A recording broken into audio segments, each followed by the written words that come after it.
Sir, स्वागत है आपका डीडी मॉर्निंग शो में। Thank you so much. Welcome to DD morning show sir.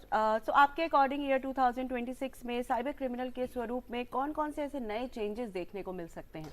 ठीक है, जैसा कि मैं कहता हूँ कि पिछले 10 साल जो थे हमारे, वो डेटा के साल थे और हमारा बहुत सारा डेटा बाहर गया, जिसकी वजह से साइबर क्राइम बढ़ा। अगले जो 10 साल होंगे वो एआई के साल है और उसके अगले 10 साल जो होंगे वो क्वांटम जनरेटेड अटैक शुरू हो जाएंगे और उसके बाद क्वांटम एआई आ जाएगा।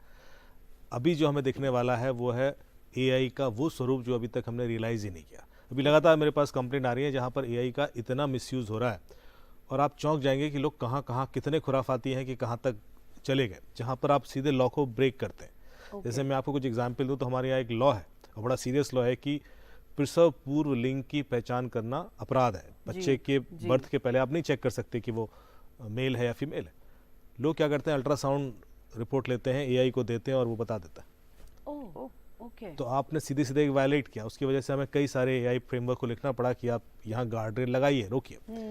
इसी तरह कई सारे एआई टूल हैं जो आपकी हैंड राइटिंग से आपके इमोशंस बता देते हैं। तो यदि मैं कोई ऐसा आपका वो मिल गया लेटर, तो मैं समझ सकता हूँ कि कई सारे एआई टूल हैं जो आपके वॉइस सैंपल्स के बेस पर आपका लाई डिटेक्शन टेस्ट कर सकते हैं। तो ये बहुत सारे ऐसी जगह हैं जहाँ पर एथिकल यूज़ नहीं हो रहा है एआई का और उस वजह से क्राइम बढ़ने की संभावना बढ़ जाती है, जो मैं देख रहा हूँ कि आगे कुछ महीनों में जरूर हमें देखने को मिल सकता है। बिल्कुल बिल्कुल। तो फिर यहाँ एक सवाल ये भी है कि अगर हम एआई या डीपफेक तकनीक की बात करें तो उसमें साइबर अपराधों में बढ़ता उपयोग समाज के लिए कैसे चुनौती बन रहा है?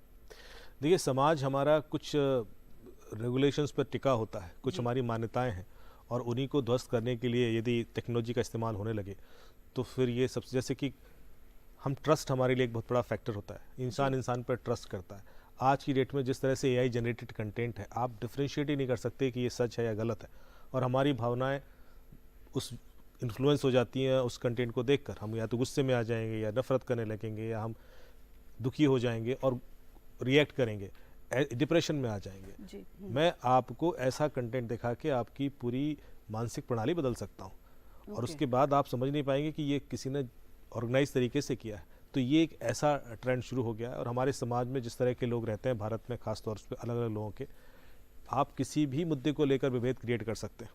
कलर है, रिलीजन है, धर्म है, कास्ट है। तो ये जो कंटेंट आ रहे हैं, सबसे पहले तो हमें समझना होगा कि ये सही है या गलत है। आप किसी भी महापुरुष के नाम पर पिक्चर लगाकर एक एआई जनरेटेड वीडियो बना देते हैं और उसमें एक कोट डाल देते हैं जो शायद उन्होंने बोला भी ना हो। बहुत सारी ऐसी चीज़ें हैं जो एक रॉन्ग नैरेटिव सेट करने के लिए तैयार की जाती है। मेरे ख्याल से वो एक सामाजिक ताने बाने को तोड़ने में खतरनाक हो सकती है।